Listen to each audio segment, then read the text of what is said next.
এককালীন ৩০ লাখ টাকা করে পাবে জুলাইয়ের শহীদ পরিবার, আর ৩ ক্যাটাগরিতে পাবেন আহতরা। বিকেলে ফরেন সার্ভিস একাডেমিতে সংবাদ সম্মেলনে একথা বলেন প্রধান উপদেষ্টা প্রেস সচিব শফিকুল আলম।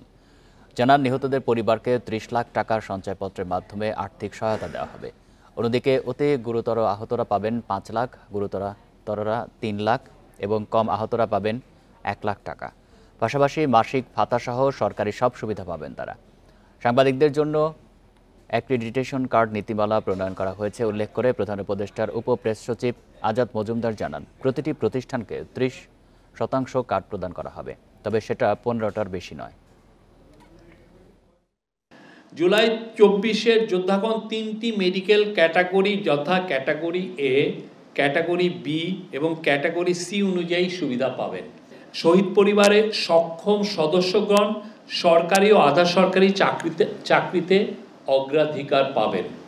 আগের নীতিমালা, অ্যাক্রিশন নীতিমালা আর এই নীতিমালা দুটো তুলনামূলক বিচার করেন তাহলে আপনারা অনেকগুলো পরিবর্তন এখানে দেখতে পাবেন। প্রথম পরিবর্তন যেটা, এর আগের অ্যাক্রিশন কার্ড নীতিমালার প্রথম শর্তটাই ছিল যে সাংবাদিকরা সরকারের উন্নয়নের বয়ান প্রচার করবেন, এই বিষয়টা এখান থেকে বাদ দেওয়া হয়েছে।